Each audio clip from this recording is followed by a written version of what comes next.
India south আফ্রিকার second টেস্টটা গুয়াহাটি টেস্টটা কলকাতার পরে গুয়াহাটি টেস্টটা নিয়ে আপনি কি এক্সপেক্ট করছেন? ইডেন গার্ডেন্সের পিচ কিউরেটর তিনি বলেছিলেন যে ওই বিলেতে যখন 2 দিনে বা 3 দিনে পেস উইকেটে খেলা শেষ হয়ে যায় তখন এটা নিয়ে কেউ কথা বলে না, কিন্তু ইডেন গার্ডেন্সের 3 দিনে ম্যাচ শেষ হলে তখন আসলে অনেকের অনেক রকম মানে উপমহাদেশে এই কথাগুলো চর্চাগুলো বেশি হয়। এক্স্যাক্টলি, এবং সেই জায়গাটা থেকে তিনি আসলে ব্যাটারদেরও দায় দেখেছেন। গৌতম গম্ভীরও বলেছিলেন যে গম্ভীর কোনো জাজ করেনি উইকেট নিয়ে বা পিচ নিয়ে তার কোনো সমস্যা ছিল না, যদিও ম্যাচ হেরেছেন। আপনাকে খেলতে হবে এই উইকেটে, যেটা তার ব্যাটাররা করতে ব্যর্থ হয়েছে, সেই কারণে ম্যাচে তিনি আত্মসমর্পণ করেছেন এবং তিনি বলেছেন যে যে ধরনের উইকেট তারা চেয়েছিলেন সেই ধরনের উইকেটই তারা পেয়েছেন। তবে এই টেস্টে আমার কাছে মনে হয় যে নিজেদের ফাঁদে একবার নিজেরা পড়ে ইন্ডিয়া কিছুটা বেরিয়ে আসার চেষ্টা করেছে। গুয়াহাটিতে সাউথ আফ্রিকা ব্যাটিং করেছে মোটামুটি বেটার উইকেটই মনে হলো।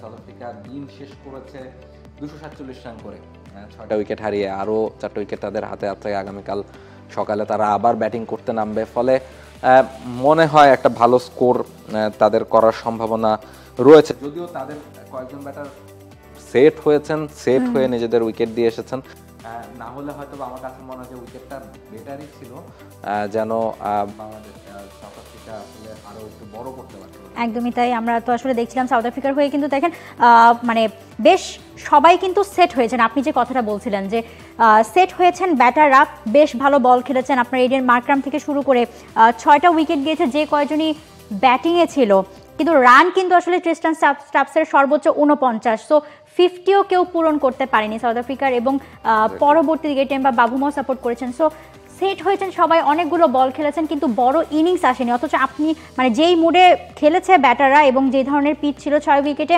রানটা কিন্তু আজকে সেক্ষেত্রে 300 পার হলেও হতে পারত।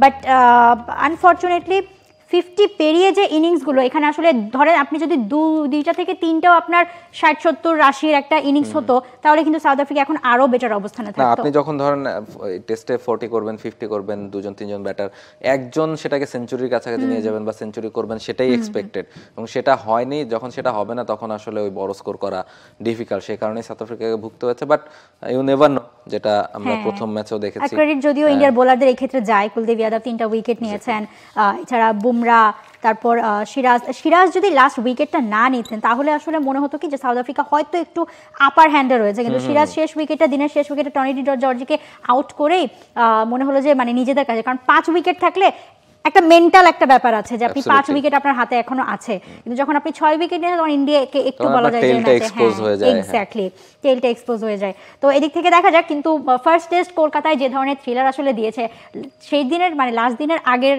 শোটা হচ্ছে আমি আর রাফি করছিলাম, দুজনে মানে ইন্ডিয়া তো জিতেই যাচ্ছে, জিতেই গেছে, ঠিক আছে, বাট পরের দিন আসলে ওইটাই যে এই মানে এই দলগুলোর ম্যাচে, এবং এটাই মজা, আপনি আসলে কখনো এক্সপেক্ট করতে পারবেন না যেটা আপনি বাংলাদেশের ম্যাচে হরহামেশা করে ফেলতে পারেন, কিন্তু বাকি ম্যাচগুলো আসলে করা পসিবল না। For more updates, subscribe to our YouTube channel and click on the bell icon. Follow us on Facebook and Instagram. Download T-Sports app to enjoy exciting games and highlights. Visit tsports.com.